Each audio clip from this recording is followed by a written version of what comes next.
Annyeonghaseyo! Konnichiwa. I'm Hannah. And I'm Katie. And we are H&K Drama. And it has been literally ages since we filmed a video together. Like, the whole point of this channel was that we're gonna be like, we're gonna review everything together. And then it just kind of happened where I was like, I talk about K-pop, you talk about K-dramas, and like, we don't coexist anymore. But we actually do. Like, we're still here. Yay. Yay. We're still friends. We're back.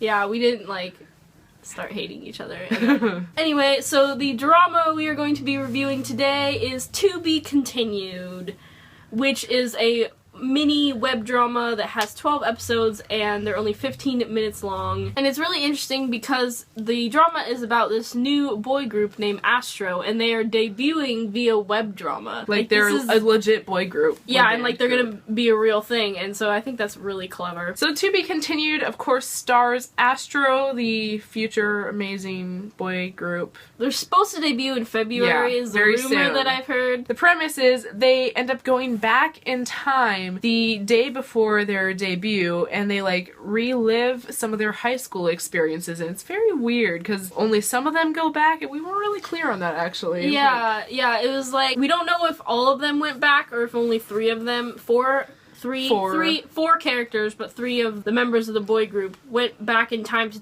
2 years. In the present time, they're about to debut, like, in a day, but then they go back 2 years in the past. Into high school. Into high school. And it's really interesting because then some of them start losing their memories of the fact that they're from the future, and they're basically having to, like, figure out how to make events go the way they should without everything basically falling apart and them ruining their future. They changed the past by accident, but they're trying so hard not to. It's crazy. Insanity ensues. So if you have not watched To Be Continued, we would recommend it. We're gonna get into spoilers now, so if you have watched it, you should keep watching. If not, leave unless you want to be spoiled. So, like I was saying, I think the concept of just having a group debut via web drama is really interesting. I wouldn't have heard of them if it weren't for this drama, and like, they're from a smaller company. I don't even know what their company is. So I think it's a really neat concept, a really interesting way to get groups out there. I think it's really clever on their company's part. From what I've seen, this drama has had some like pretty decent reviews. It does a good job of like displaying their talents and like dance and music and stuff, so we kind of have an idea of what to look forward to. I kind of wish at the end we would have actually gotten to see their debut stage. Like, wouldn't that be so cool if like when the last episode aired, they also aired their like comeback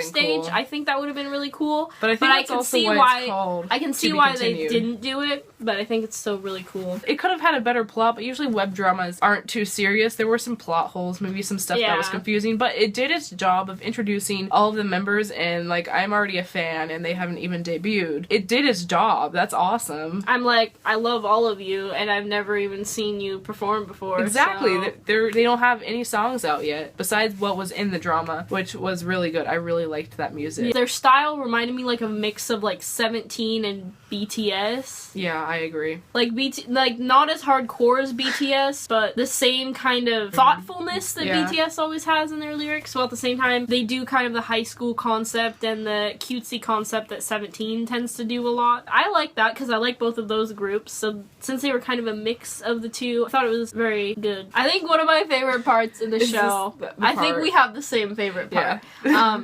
And it is really funny. It was the funniest part of the show. I think it was in one of the earlier episodes. Get to sit through one of their English lessons. And the teacher is quite obviously a foreigner of some sort. Except, like, for once they cast someone who actually speaks normal English instead of weird English. Like, he was obviously, like, bilingual, at least. Yeah, he spoke Korean and English. So he was teaching them how to say the word chocolate. Chocolate. And apparently every Americans say everything really dirty. Because, like, I think the way the Koreans pronounce it is, like, chocolate? Yeah. I can't say it. See, I can't say that word. It just sounds nicer than the way we say chocolate, anyway. And that was so funny. I was, like, dying. He's like, chocolate, and then he has the class repeat. He's like, okay, pretty good. Not dirty enough, but pretty good. America. Also, another thing I liked about this drama was that while it was about the boy group. There was 2 female leads in it that I think did a really decent job. I liked both of them. They were both likable. Nobody was like backstabbing. Yeah, like there was kind of a little foreplay about maybe some romance between one of them and some of the boys, but it was never a big deal. It was never like the main part of it. They were more just like their best friends than anything else. It was so nice. It was just like a male-female relationship. There was a friendship, yeah, with like Arin and Moonbin. Like, yeah, their friendship. They were like, he obviously wanted them to be more than friends, but he like at the same time respected her choice that she only wanted to be friends. This show also reminded me a lot of EXO Next Door, not just because it was a web drama, but because it had like the same kind of cheese factor. Like this show was not as cheesy as EXO Next Door. I could watch this show in public without being totally embarrassed. Yeah, I think I've come up with a bias in this group already. I think Jinjin, although like MJ, I'm like, you're also really cute and funny. That's my problem. I wonder like how all of them. I wonder how actually real like their personalities are in the show compared to what they are in real life, because obviously it's a drama, so there's like creative license. But if you're introducing a group, I feel like you'd want to introduce them as like the kind of people they are. I heard that MJ makes really bad jokes in real life. Yeah, I also heard that Sanha apparently has a really flexible body. However, that gets you in life. A bag? Yeah, he can fit into a bag apparently. And Moonbin, like, literally as soon as he came across the screen, I was like, this is Yoonho reincarnated, even though Yoonho's not dead. I looked it up, and apparently he is known for looking like Yoonho from TVXQ. I like, part of the problem is the fact that, like, they're in the past, and they're slowly losing their memories, but also we have this antagonist, who's, like, like an older senior at the school. Yeah, he kind of looks familiar to me, too. But he's, like, an older senior at the school. Apparently, Eunwoo went to the school because of this senior, so he must be like known for his musical abilities. Yeah, but then he turned out to be trash. Turned out to be a jerk. Also, I'm like slightly confused. I understand that the going back in time is a result of thunderstorms, but like Secret Garden. Anybody? It felt like it was weird. Like clear. The one episode where she went back to the future, but or then, was it a dream? But then she, like, tripped over that thing and went back in the past. But then they showed her tripping again, but then he caught her the one time. Yeah, like... And it's like, I don't know how much of that was reality or what was going on there. And they never explained. I would have liked to see, like, why she could time travel. Because I think it was mostly her. It was a result of her being in the room with the guys as the thunderstorm happened that brought them to the past. Because, like, they hadn't done that before. That's the only thing I wish. Like, I like... This was a really good web drama.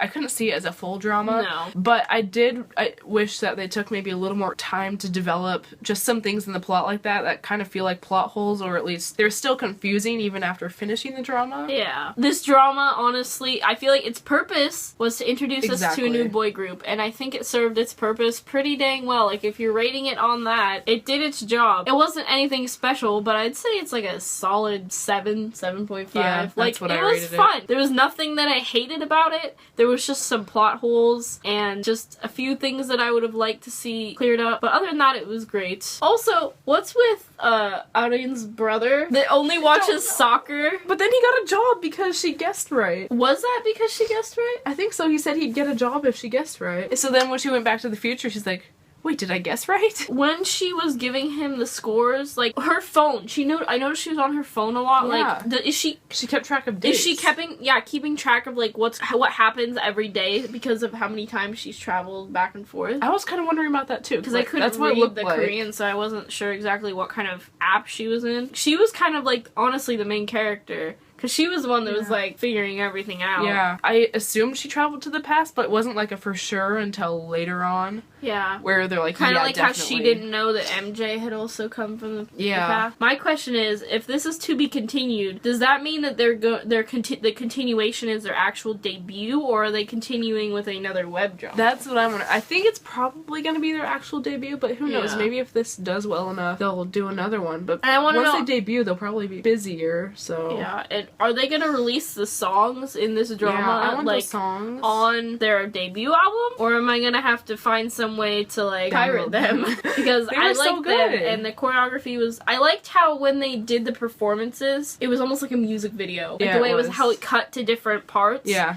Like, whenever they did a performance or, like, a dance, I thought that was really clever. in terms of the editing was that they made it almost like a music video. Anyway, so like we said earlier, I'd give this drama like a solid 7. Yeah. It's pretty decent. It does its job well in introducing the characters, and it's just a web drama. It's not supposed to be fun. anything complicated. Yeah, it's not trying to be super amazing, crazy, melodrama. Everyone dies. It's not trying to be like that. Yeah. It does its job. It's to the point. It has a couple plot holes, but it's really not a big deal because it was enjoyable and fun to watch. So we will link down below where you can go watch it on Drama Fever. And also, don't forget to comment down below if you have any questions or want to discuss the show. Also, be sure to subscribe to our channel and give this video a thumbs up. And also, I have a K-pop Tumblr, which the link is to on our channel page. You should go follow because I blog about mostly like 50% Big Bang and like 25% BTS and like 25% everything else. So if you're down for that, you should go follow that along with our